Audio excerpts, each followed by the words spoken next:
The Calamity mod contains a plethora of different biomes, bosses, and enemies. Yeah. Good boy. So naturally, weapons and armor would come in all sorts of different colors, which is why I had the sparkling idea to throw out all the other colors and beat the game using only red and green gear. But what do I mean by gear, you might ask? Well, let me explain. All of our weapons, ammo, accessories, armor, hooks, potions, mounts, fishing rods, and any other usable items must be either green, red, or both. Otherwise, they go in the trash. The only exceptions to this rule are crafting stations, tools, blocks, liquids, boss summons, and anything else otherwise needed for progression. Don't forget to make a cup of tea for this one, or hot chocolate, and enjoy the video because our situation at the start is as dire as ever. Merry Christmas, ya filthy shigs. Wait, 4 subscribers? What? Starting things off as per usual, I excavate a big ass hole at spawn and set up camp. Seriously, bunker houses are so underrated. I also want to mention that upon opening up our starter bag, we received essentially nothing red or green, except for one trusty weapon.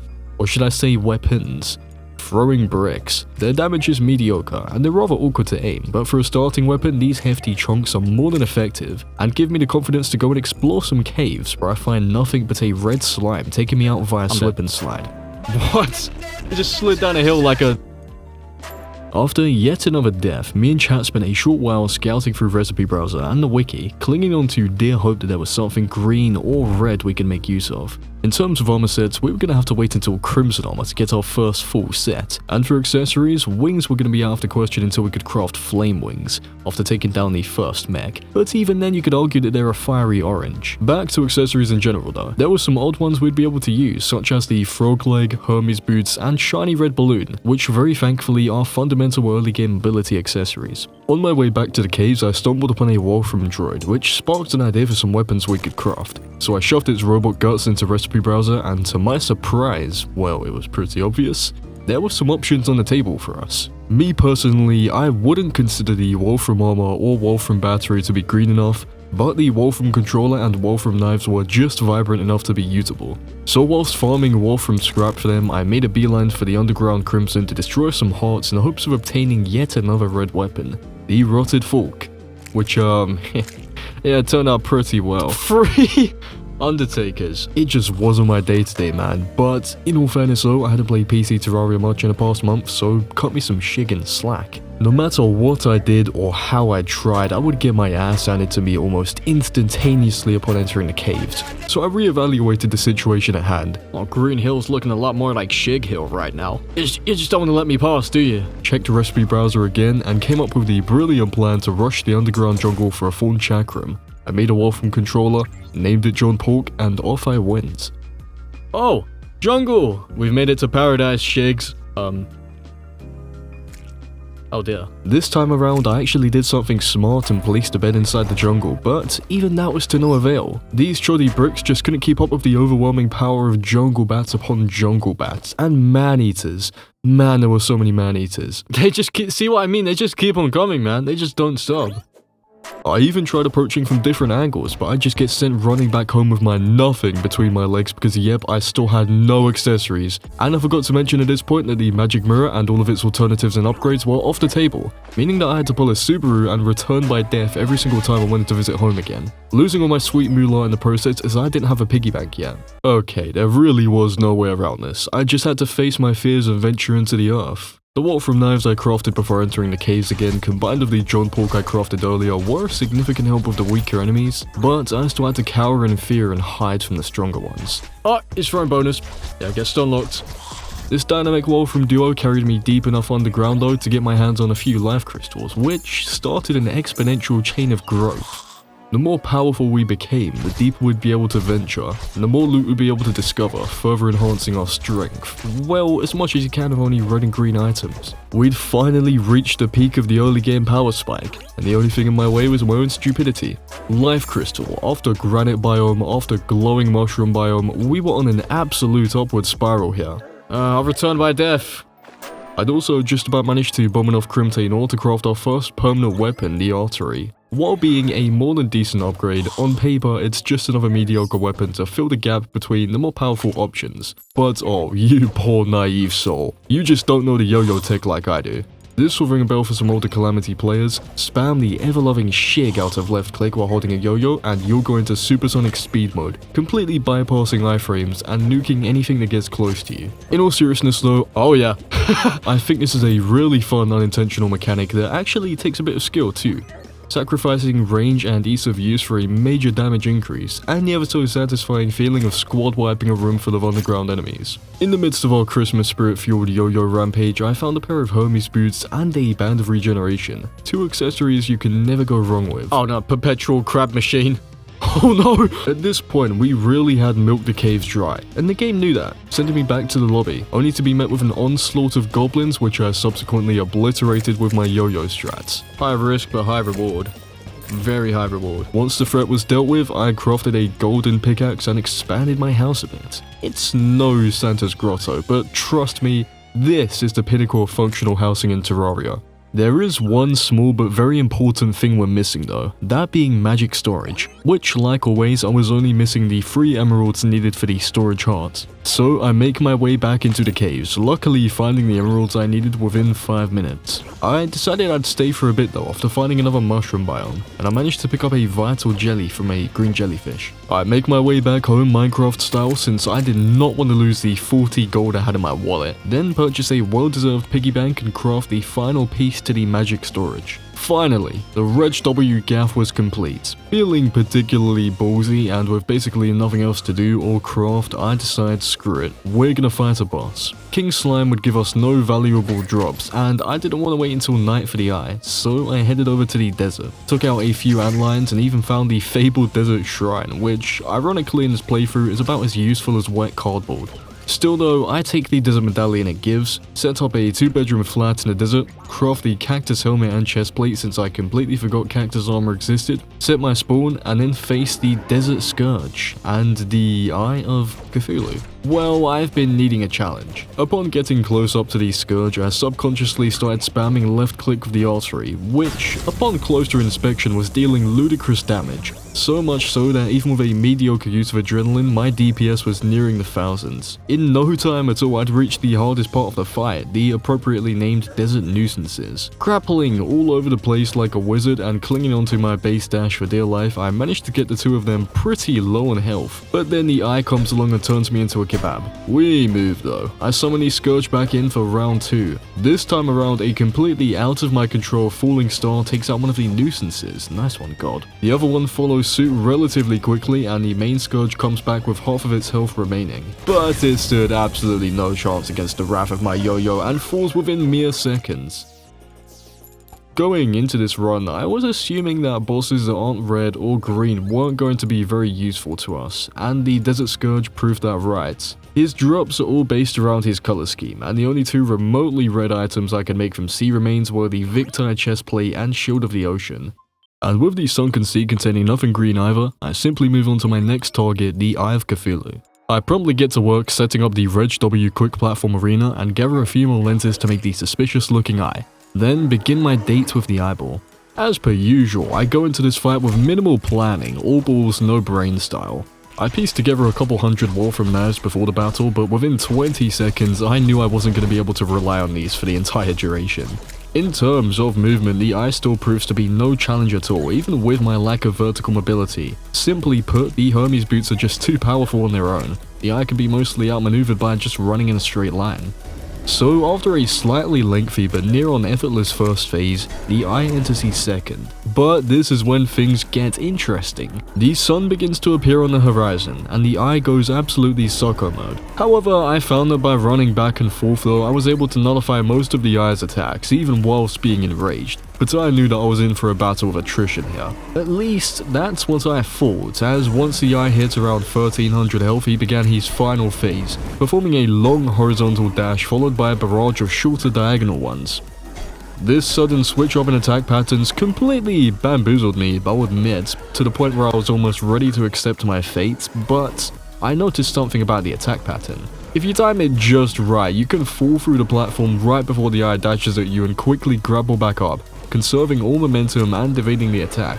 Now, this was hard to do, with some fairly awkward timing, but this guy's health bar wasn't going anywhere soon, so I made like Maharaga and adapted to his attacks. A few minutes later, his health pool diminishes to only a few hundreds, then 100, the eye moving more erratically the lower it fell. I thought to myself, I may as well just walk this guy down and take my W. So that I did, finally slaying the Eye of Cthulhu mid-afternoon the following day. Funnily enough, there was actually a slime rain going on in the background, so keeping the momentum from the eye fight, I decided to challenge the King Slime too. Which went fairly smoothly at first glance, but quickly devolved into catastrophe as the slime speed overwhelmed me with no reliable way to take out the crystal. I'll be real though, I wasn't trying too hard. Now, finally moving on, I open the Eye's treasure bag and obtain one of the more useful red accessories, the Shield of Cthulhu. With the next clear milestone in progression being the first evil boss, I knew I'd be needing a more suited weapon.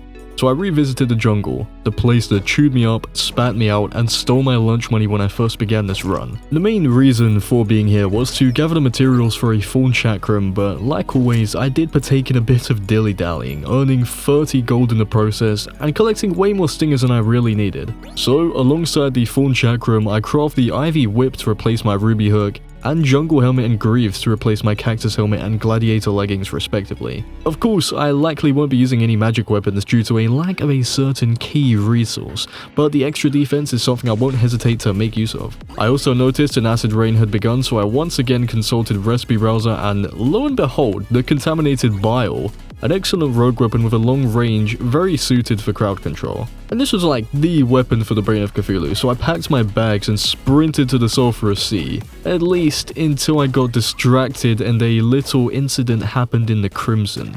Don't even question it, I do this in every playthrough, and in all honesty, I wasn't doing too terrible.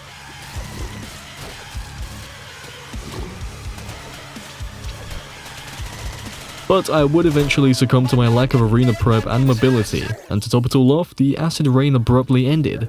Yeah, don't do this. With my shot at getting an incredible weapon out the window, I had just bit the bullet and summoned in the Brain of Cthulhu anyways, who immediately attempted to shred my morale into pieces with the sheer amount of projectiles the creepers shot out. But even if I'm washed, I am still the GOAT. As long as I constantly stay on the move and try my best to circle the Brain and predict his chaotic movements, then I'll have the upper hand here no matter how long my awful gear takes to destroy the creepers. There are times when the Brain pulls a funny and decides to teleport in front of me, completely throwing off my rhythm, but I have multiple safety nets here in the form of regen potions, healing potions, and an actual arena. A couple minutes into the battle, I was making some very solid progress against the creepers, but I got caught off guard when the Brain chained some bad teleports together. If this is how far we can get buffless though, then we are straight ballin'. I cook a pig so hard it turns into bacon, craft a regen potion, throw down a campfire and a couple extra platform layers and face the Brain once more, expecting it to be the final time. Making use of a newly obtained Crimson Rod this time, I take out the creepers much quicker, albeit much more recklessly.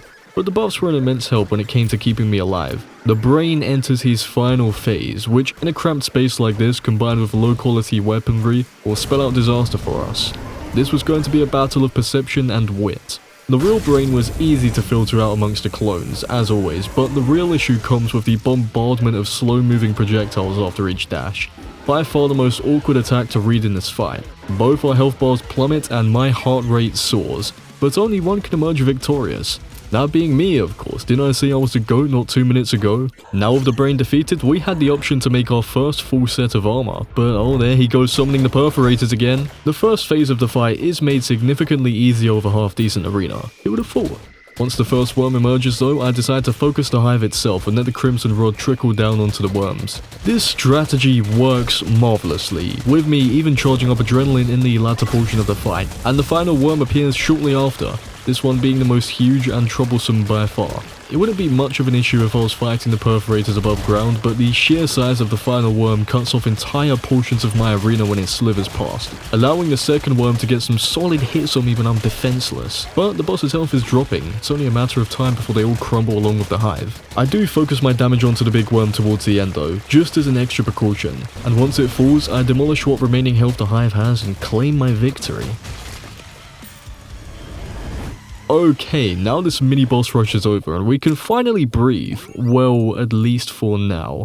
I opened the perforator's treasure bag like an excited kid, but upon further inspection, I don't think any of these items are going to be usable, being more of a deep, brooding crimson than a shining red. Not to worry though, I've had worse restrictions placed on me before. I open the brains treasure bag and finally craft the crimson armor I've been waiting on for so long, giving us a huge boost to our survivability and damage. Following that, I go about the typical mid pre-hard mode routine of constructing a stairway to heaven and mining a ton of area lights. Although, after skimming through recipe browser, I don't think there's anything we can make of area lights, so we'll just have to find our upgrades elsewhere. While being a tier low in an area light, I look up the recipes for hellstone bars as a final resort, and it looks like the Molten Fury is just red enough to be our new ray of hope against Skeletron. Why Skeletron, you may ask? Well, Queen Bee obviously doesn't drop anything of the color red or green, but more unfortunately, neither does the Slime God, leaving us with only Skeletron and the Wall of Flesh as the two remaining pre-hard mode bosses. Moving on, with my sights set on crafting a Molten Fury, me and chat excavate a Hellovator, mine up a good chunk of Hellstone, return by death, forget to pick up a Hellforge. I'm a dumbass. I forgot to pick up a Hellforge. Go back down to the underworld and get one, then finally arrive safe at home and craft the bow we'd sought after. As I'd mentioned prior in the intro, our ammo must be red or green on top of just our weapons. So you may be wondering if I'd changed the rules of this playthrough to fit my sick and twisted desires, but nope. Flaming arrows are the perfect fit for this run, not to mention the fact that they are basically free to make as well. So now with my new shiny weapon, a couple buffs, and a dream, I run a quick marathon over to the dungeon and begin my battle with Skeletron. My first thought was that my mobility wasn't nearly strong enough, especially not for Skeletron's final phase, but on a brighter note, the Molten Fury was dealing some hefty blows to the hands, and the first phase, like always, was nothing but a light warm-up. With some hesitation, I take out Skeletron's final hand and enter the portion of the fight I'm the most scared of. For whatever reason, until you get to a certain health threshold, Skeletron will spin frighteningly fast towards you. And seeing how I got completely wombo triple comboed here, it's safe to say we are essentially mobility locked. My Hermes boots were just unable to keep up. You may notice, however, that this video has another minutes of runtime, maybe more or less, who knows. So I must have had some sort of ace up my sleeve. Well, thank the lucky stars that Terraspark boots are as green as the grass I've never touched. Yes, I'm not particularly thrilled that I have to go out of my way to craft these so early, but Skeletron would be near impossible without them, or at least some elaborate cheese strategy. So I gather the ingredients to craft a lava charm and obsidian rose, buy the rest of the accessories from a totally not modded NPC, and obtain our ultimate pair of shoes. After sprinting back to the dungeon at a much more respectable pace, I have my conversation with the old man once again and re-challenge Skeletron, this time being able to just about outmaneuver his outrageously fast spins. Rest in peace, adrenaline. Okay, see, I told you, Echo, we needed Terrasparks. We can actually evade him now. Well, barely. Eventually, he tires out and begins performing his normal charge-up dashes, which I'm confused as to why he doesn't do for the entire duration of the fight. These are much more controlled, slower, and miles easier to dodge. The wall of skulls fired when Skelly teleports too were slightly awkward, but still made so much more feasible with the new pair of shoes we crafted. Skeletron brings back his hands for one final hurrah, which I promptly destroy in a matter of seconds, progressing the battle into his final and hardest phase.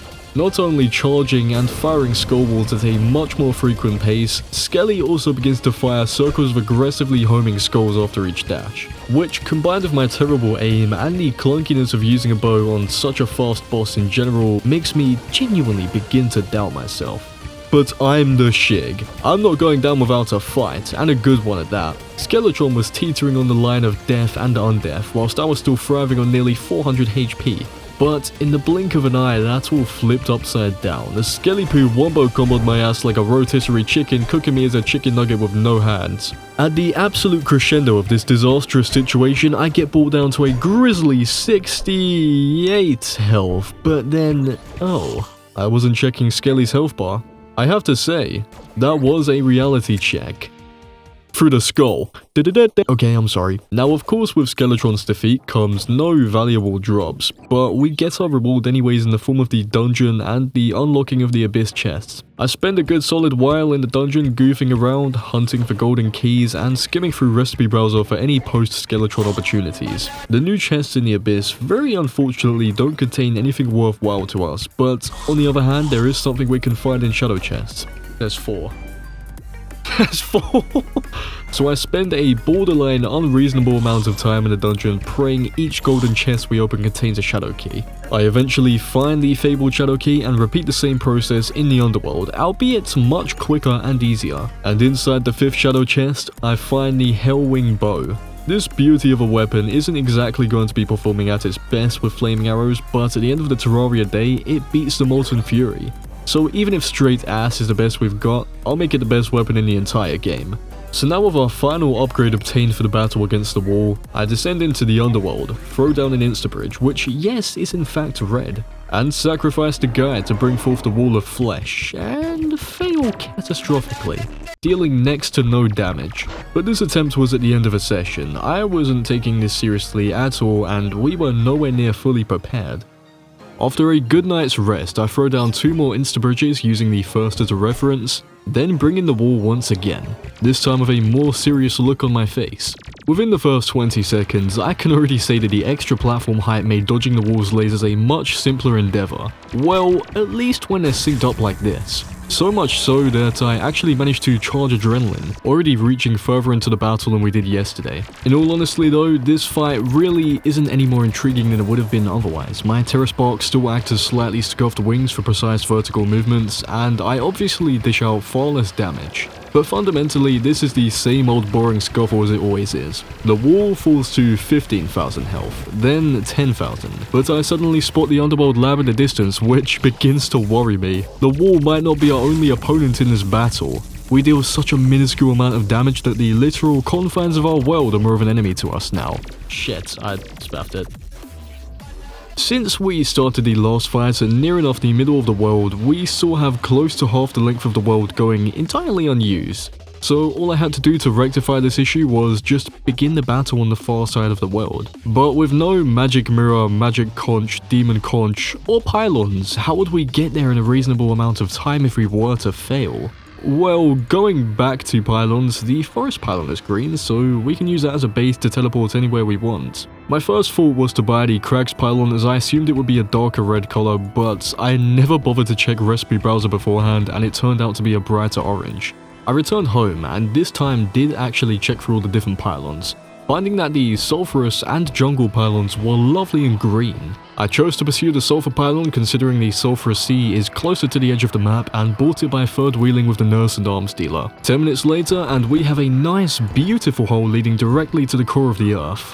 Whoops, I tripped. Finally moving on, I summon in the wall once again with almost double the space we had last time, guaranteeing our victory as long as we have the skill to back ourselves up. With relative ease, we claw our way back to the previous death point in the fight, still having just under half of our world to go. All the fight comes down to now is our skill, and I'm thinking we ball. There are a couple times we get nail-bitingly close to death's door, but just about managed to get a heal off and pretty much ding-dong ditch it. The wall is below 4,000 health, I'm on 14 health with 30 seconds of a heal, and sadly my skill runs dry, and a leech ends this glorious run. But oh, if you think any hope is lost at all, you'd be monumentally wrong. If you had a keen eye, you'd have noticed that I didn't have a single buff active during that last fight, and considering how close we'd gotten to the end, a couple good potions would absolutely be our lifeline here. So I grab a sugar cookie, night owl, and swiftness potion from our storage. And yes, I could have made a regen potion too, but I just entirely forgotten about them in the heat of the moment. Although me being in such a blinding focus against this boss was more good than bad at this point.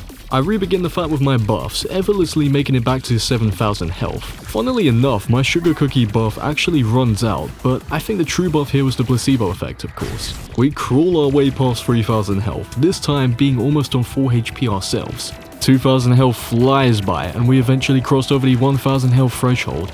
Both of our deaths were imminent, and whoever crumbles under the pressure first would determine who ultimately emerges victorious from this stupidly lengthy battle. With a whole 20 seconds of a heal and barely any health, I get caught by a stray laser, thinking it's over.